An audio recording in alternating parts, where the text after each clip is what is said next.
नमस्कार, स्वागत है आप सभी का हमारा मध्य प्रदेश में। मैं आपके साथ निकिता कश्यप। बुलेटिन की शुरुआत करते हैं। मध्य प्रदेश विधानसभा चुनाव के लिए बीजेपी ने उम्मीदवारों की दूसरी लिस्ट भी जारी कर दी है। आपको बता दें कि जिसमें 39 उम्मीदवारों के नाम शामिल हैं और जिसमें कटंगी और खेलांजी विधानसभा से गौरव पारधी का नाम जो है वो सामने आया है।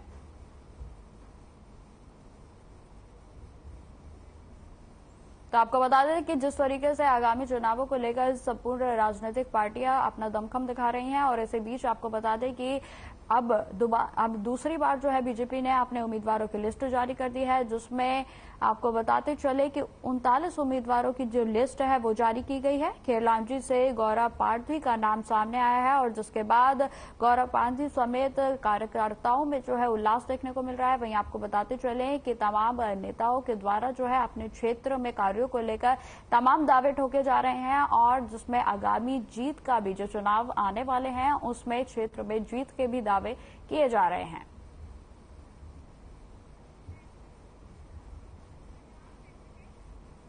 भोपाल राजभवन मनोनीत जनजाति मध्य प्रदेश की एकमात्र महिला डॉक्टर दीपमाला रावत को, जो रानी दुर्गावती अवार्ड समिति की सदस्य हैं, उनके द्वारा बड़वानी में आजादी अमृत महोत्सव को लेकर वनवासी कल्याण परिषद के द्वारा जनजातीय शहीदों की भूमिका पर कार्यक्रम के माध्यम से उन्हें याद किया गया और आर्यन टीवी से डॉक्टर दीपमाला रावत ने खास बातचीत भी की।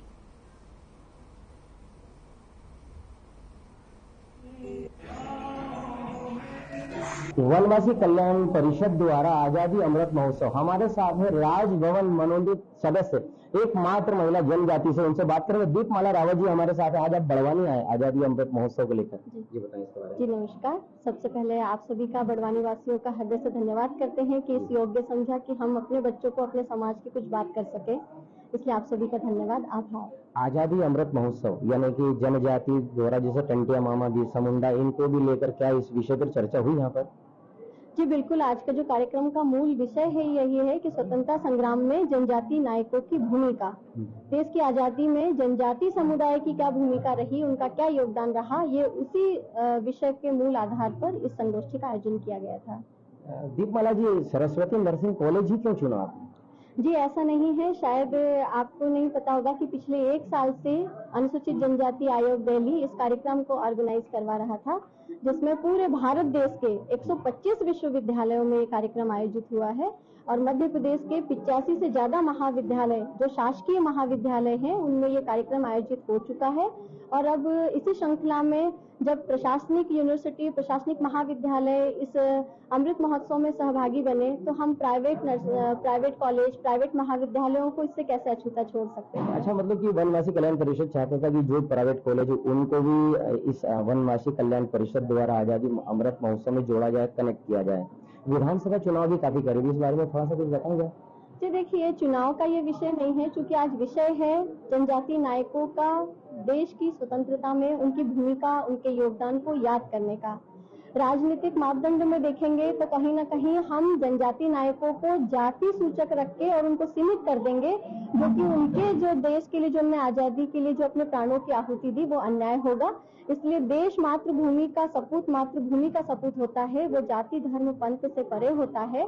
तो चूंकि इतिहास में उनको कभी नहीं याद किया गया, इसलिए यह अवसर है उनको याद करने का। तो वनवासी कल्याण परिषद ने सोचा कि अब जो जिन लोगों ने ये शहादत में जो भूमिकाएं निभाई है उनको याद किया जाए। इस विषय पे और क्या क्या आज कार्यक्रम क्या है?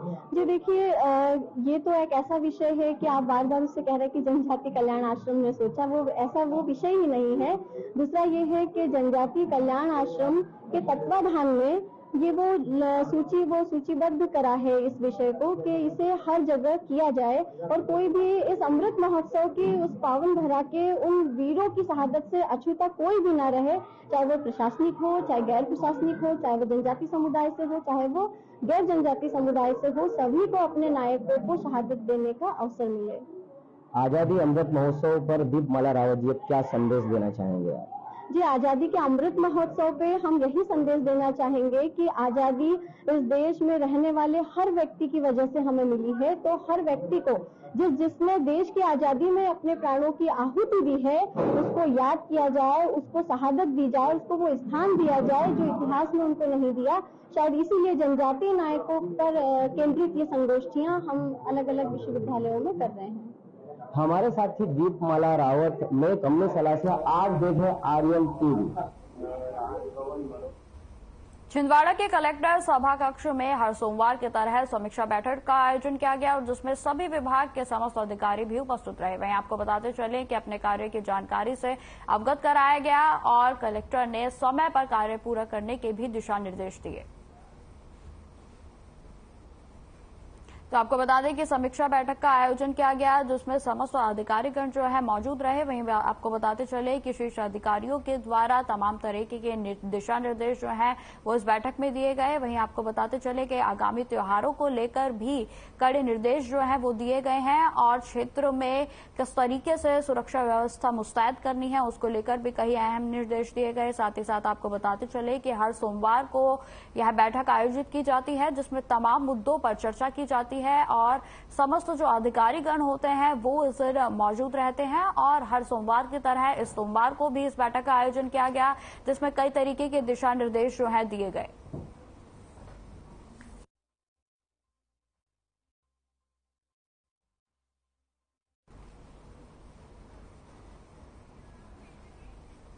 खबर छिंदवाड़ा से है जहां पुलिस नियंत्रण कक्ष पुलिस ग्राउंड से त्योहारों को देखते हुए कलेक्टर, एसपी और जिले के कई अधिकारियों ने पुलिस कर्मचारियों के द्वारा संयुक्त रूप से फ्लैग मार्च निकाला गया जो शहर के व्यस्तम इलाकों से गुजरकर वापस पुलिस नियंत्रण कक्ष पर ही समाप्त हुआ।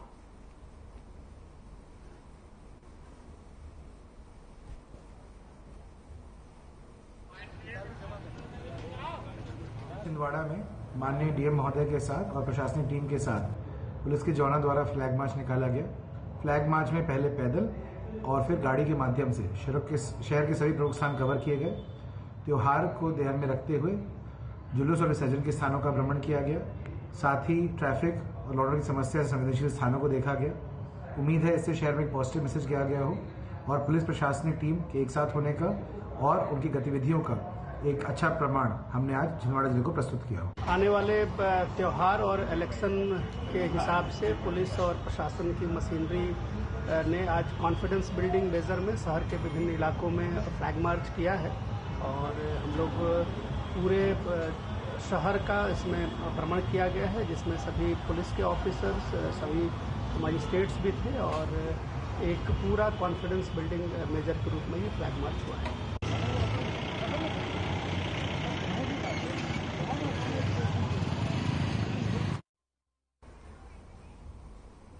रायसेन में बीजेपी के कार्यकर्ताओं से भरी बस जो है वो पलट गई है और जिसके बाद क्षेत्र में पूरे तरीके से आनन फानन का माहौल बन गया है। आपको बताते चले कि भोपाल में बीजेपी कार्यकर्ता महाकुंभ से लौट रहे थे और उसी समय बीजेपी कार्यकर्ताओं से भरी हुई बस पलट गई। जानकारी के मुताबिक रायसेन रोड पर जाखा के पास गांव सिलपुरी के पास यह घटना घटित हुई है और वही हादसे में 1 दर्जन से ज्यादा कार्यकर्ता गंभीर रूप से घायल हो गए हैं। इस दौरान आनन फानन में घायलों को एम्बुलेंस की मदद से जिला अस्पताल रायसेन भी ले जाया गया और वहीं बस ड्राइवर भी मौके से फरार हो गया।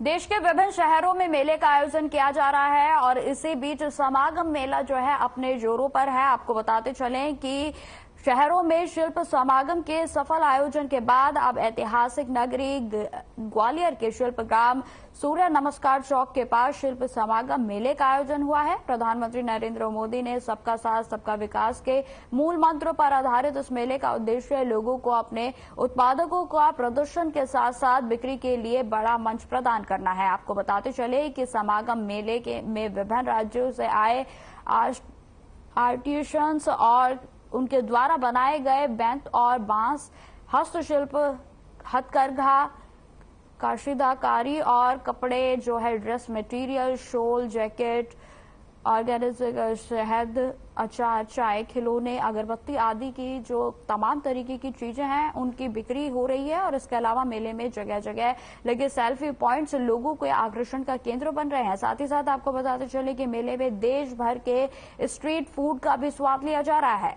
23 से 30 सितंबर तक चलने वाले इस मेले में निःशुल्क प्रवेश है।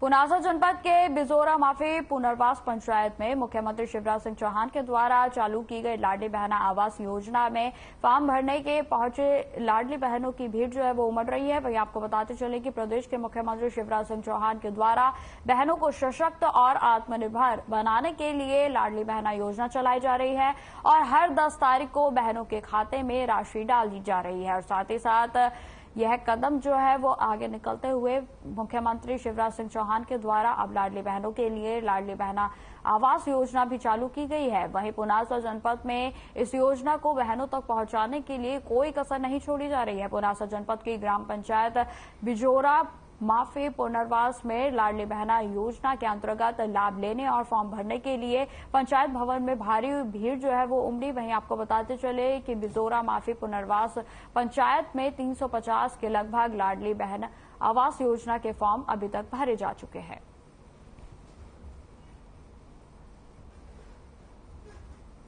मुझे लाडली बहना का लाभ प्राप्त हुआ है और आगे भी लाभ प्राप्त होता रहेगा। और अभी लाडली बहना आवास योजना का भी फॉर्म भरा है, इससे हमको बहुत हिम्मत मिली है, इसलिए मैं मुख्यमंत्री जी को धन्यवाद करना चाहती हूँ।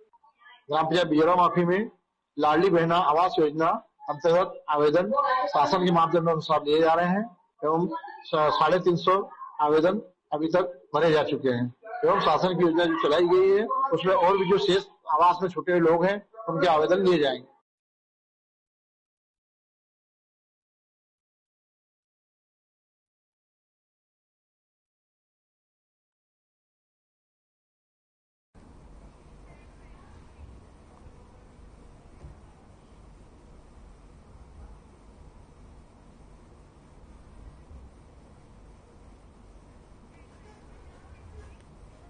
प्रदेश महिला कबड्डी संघ के उपाध्यक्ष और समाज सेवी राजेश पाठक की तरफ से रविवार दोपहर प्रेस वार्ता का आयोजन किया गया और जिसमें चर्चा के दौरान उन्होंने राजू लिहारे के वायरल वीडियो पर उन पर जो है कई आरोप लगाए। और आपको बताते चले कि उन्होंने सारे आरोपों को निराधार और स्वयं के खिलाफ षड्यंत्र बताया है। आपको बताते चले कि राजेश पाठक ने बताया कि कहा कि राजू लिहारे जैसे लोग अपने निजी स्वार्थ को लेकर ऐसी मनगढ़ंत बातें फैलाकर व्यक्ति व कंपनी का नाम खराब करने में लगे हुए हैं, जो कि अनैतिक है और अपराध की श्रेणी में आता है।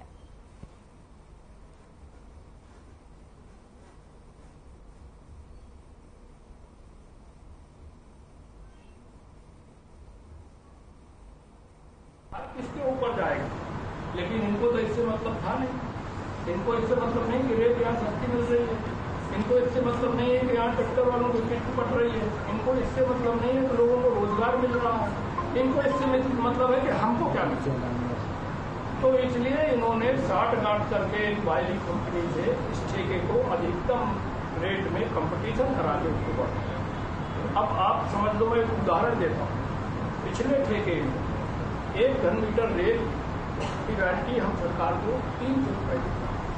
अब जो नया ठेका हुआ तो यानी 900-1000 रुपए में एक ट्रैक्टर की गारंटी पड़ जाती थी। सब खर्चे जीएसटी जोड़ लें, इनकम टैक्स जोड़ लें, सारे खर्चे जोड़ लें। तो हम किसी को अगर 200 महंगा दे दिए तो किसी को 200 सस्ता भी दे देते थे, तो अपना कवर हो जाता था। गरीब आदमी को या मध्यम वर्ग के आदमी को या प्रधानमंत्री रोजगार योजना वाले को घर बनाने के लिए या और जो सरकार की स्कीम है समय समय पर जो अधिकारी लोग पैसे दे भाई ये इसी स्कीम में जो है अच्छे लोग हैं इनको सस्ती रेट मिल रहा है। तो वो सारी चीजों का समीकरण बैठा के हम थोड़ा सस्ता थोड़ा महंगा कहीं ना कहीं से एडजस्ट कर लेंगे। अब वो रेट एक ट्रैक्टर ट्राली की रेट का जो मूल्य पड़ेगा जो हम सरकार को देंगे वो 2100 रुपए पड़ेगा। कितना? 2100 रुपए 3 घन मीटर रेल का सब खर्चे जोड़ करके करेंगे जो सरकार को देगी। जीएसटी इनकम टैक्स भी ना। बड़वानी में आजीविका उत्कृष्ट उत्पादन मेले लगाया गया है और इस मेले का आयोजन प्रत्येक उत्पादों को मध्य प्रदेश राज्य ग्रामीण आजीविका मिशन के अंतर्गत स्वयं सहायता समूह की महिलाओं ने बनाकर विक्रय किया। वहीं आपको बता दें कि जिसमें बाग प्रिंट साड़ी, महेश्वरी साड़ी, नींबू मिर्च का अचार और इमिटेशन ज्वेलरी आदि का जो है मेले में विक्रय किया गया। वहीं आपको बता दें कि बड़ी संख्या में लोगों को चाहिए। आजीविका स्वयं सहायता समूह महिलाओं ने आर्यन टीवी से भी बातचीत की और मेले की विशेषताओं के बारे में बताया।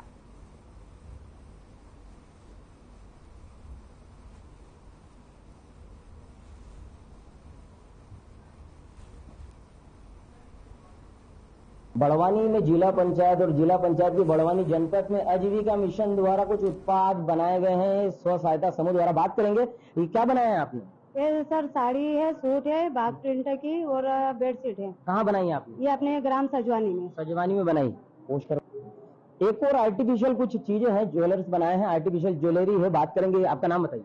जी मेरा नाम योगिता पाटीदार है। कहाँ बना, कितने लोगों ने मिलकर बनाया और आप कहाँ से हैं? मैं बोरलाई से हूँ। हम 30 महिलाएं काम कर रही हैं इस चीज के लिए। हम आर्टिफिशियल ज्वेलरी, अचार पापड़, दाल वगैरह का जो प्रोसेस वाला काम, कपड़े सिलाई, ये सारा काम हम लोग करते हैं। अच्छा, और भी आपको पता होगा बड़वानी जिले में और आजीविका मिशन के कितने समूह और चल रहे हैं, ऐसा कुछ पता है? जी बड़वानी जिले में हम लोगों के इसी ब्लॉक, सिर्फ बड़वानी ब्लॉक में हम लोगों के 499 समूह। नया हैंड वॉश आया है, आजीविका मिशन ने बनाया। बात कर रहे हैं जी, आपका नाम बताइए। इंदिरा वाडी ने। इंदिरा जी, कहाँ बनाया ये आपने हैंड वॉश? ये हम राजपुर में चला रहे हैं। राजपुर चला। कितनी महिलाएं मिलकर बना रही हैं? 10 महिला मिलकर बना रहे हैं। अच्छा, और राजपुर में आजीविका मिशन के कितने समूह हैं आपके अलावा? हमारे अलावा 2-3 समूह रहेंगे। खमण अक्सर मार्केट में लोग खाते हैं, पर आजीविका मिशन खमण भी बना लाया। बात करेंगे जी, आपका नाम बताइए। वर्षा नड़गावी। वर्षा जी, कहाँ से, कौन सी तहसील का हिस्सा है आप? बड़वानी। बड़वानी तहसील का हिस्सा। कितने लोग मिलकर आप ये बेसन के लड्डू और खमण बना रहे हैं? जी हमारा समूह से ये। कौन से समूह का नाम बताएंगे? श्री शिवाय नमस्तुभ्यम। श्री शिवाय नमस्तुभ्यम, ये तो एक धार्मिक नाम है, आपने उसको जोड़ दिया। ये तो आजीविका मिशन है। नहीं, समूह से ही जुड़े हैं। रोजगार सखी हो, सब इकट्ठे हो। रोजगार सखियां हैं। और जो आपका समूह, उसका नाम श्री शिवाय नमस्तुभ्यम। जी सर। आजीविका मिशन का लेना देना नहीं है श्री शिवाय नमस्तुभ्यम से? है ना सर। तो आप थोड़ा सा बताएं ना उसके बारे में। सर चलिए थोड़ा सा क्या प्रदीप मिश्रा अभी ब्रांडिंग करेंगे भारतीय जनता पार्टी के? श्री शिवाय नमस्तुभ्यम। चने भी बना दिए और माउथ फ्रेश भी बना दिया आजीविका मिशन ने। क्या क्या बना दिया आपने, और आपका नाम बताइए। सर मेरा नाम प्रभा कुमावत है और मैं ठिकरी ब्लॉक से हूँ और मेरे समूह का नाम है श्री गणेश और मैं प्रॉपर मेहगांव ग्राम मेहगांव की रहने वाली हूँ। अच्छा, गणेश उत्सव भी चल रहा है, पर आपने आपके एनजीओ का नाम श्री गणेश रखा, इसका क्या कारण था? सर श्री गणेश भगवान जी का नाम है, तो हम चाहते थे कि जो भी शुभ काम हो वो भगवान जी के नाम से ही हो। और आजीविका मिशन से गणेश जी का कोई? सर आजीविका मिशन से ही तो सारा काम है। अच्छा, भाजपा की सरकार है, आपको लगता है कि मतदान होगा 2023 में भारतीय जनता पार्टी की सरकार बनेगी? आप उसका हिस्सा है? सर ये चुनाव से तो हमारा अभी कोई लेना देना नहीं है, हमें तो आजीविका मिशन से लेना देना है, क्योंकि जो भी है आजीविका मिशन से हमें। आजीविका में पर भारतीय जनता पार्टी द्वारा आजीविका मिशन चलाया जाता है। अभी इन्होंने कोई ऐसा स्टेटमेंट नहीं दिया है। आप देख रहे हैं आर्यन टीवी। भीड़ में सौरभ चौहान नामक वारंटी को पकड़ने के लिए पुलिस ने महिलाओं ने जो है वो जमकर पिटाई की। आपको बता दें कि महिलाओं का आरोप है कि कुछ सिविल ड्रेस में आए लोगों ने शराब के नशे में महिलाओं के साथ बदसलूकी की, और जबकि पुलिस वालों का कहना है कि वारंटियों को पकड़ने के दौरान वहां पर एकत्रित लोगों ने वारंटियों को भगाने में मदद की और पुलिस के साथ बदसलूकी की गई। साथ ही साथ आपको बता दें कि पुलिसकर्मियों की पिटाई का वीडियो सोशल मीडिया पर जमकर वायरल हो रहा है।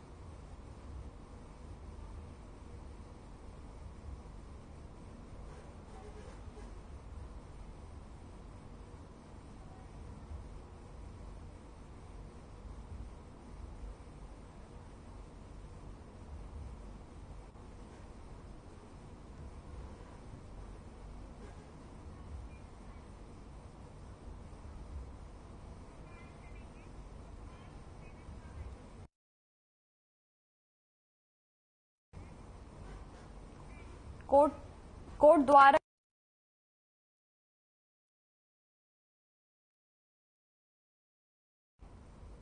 चलिए अब आपको सीधा लिए चलते हैं भोपाल, जहां पर कोटवार कार्यक्रम में सीएम शिवराज सिंह चौहान ने शिरकत की। आज इस सम्मेलन में मुझे आपसे मिलकर बहुत प्रसन्नता है। कोई भी कार्यक्रम हो, गांव में अगर मुनादी करना है कि मुख्यमंत्री आज संबोधित कर रहे हैं, भैया इकट्ठे हो जाइयो, तो मुनादी का काम भी हमारे कोटवार भाई बहन करते हैं। गांव में क्या हालत है, कानून व्यवस्था की, इसकी जानकारी तहसील में हर महीने बैठक में भी आप देते हैं, और चुनाव में भी ड्यूटी लगाना हो तो छड़ी लेके कोटवार खड़े रहते हैं। मेरे प्रिय बहनों और भाइयों, मैं आज आपका हृदय से स्वागत करता हूं।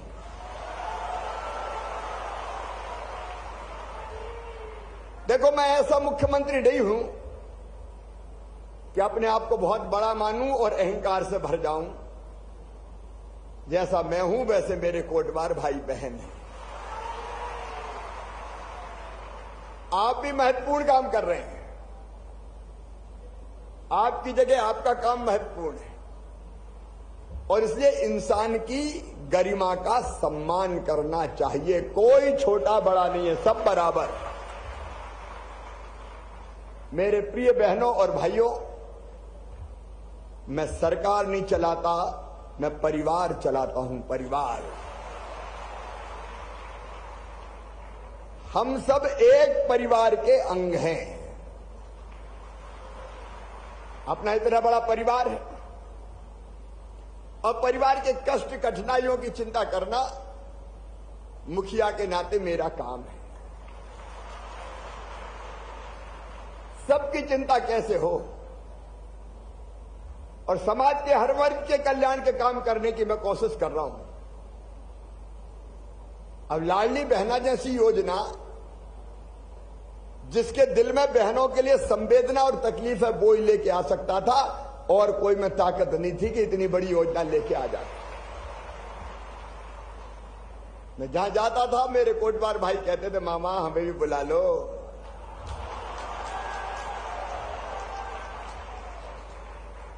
तो तुमने कहा बुला लो, तो मामा ने बुला लिया। आज आपका मैं फिर हृदय से स्वागत करता हूं। आज मैं मेजबान हूं और आप मेहमान हैं। मेरे भाइयों और बहनों, आपकी अपनी कठिनाइयां हैं। ये पंचायत का सिलसिला मैंने ही शुरू किया।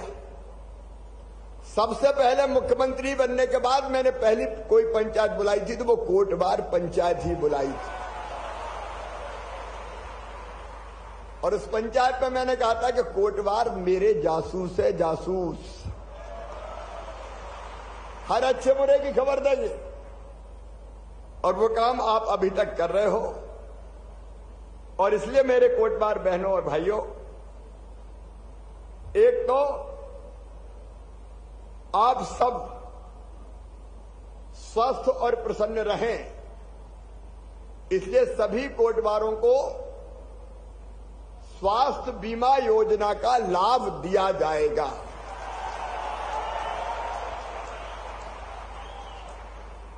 अब मैं देख रहा हूं, कोई नीली वर्दी में है, कोई खाकी वर्दी में है।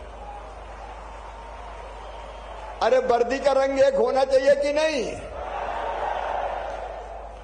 काम एक तो निकुंज वर्दी एक भाई, और इसलिए नीली चाहिए कि खाकी, और इसलिए अब कोटवारों की वर्दी का कलर खाकी किया जाएगा।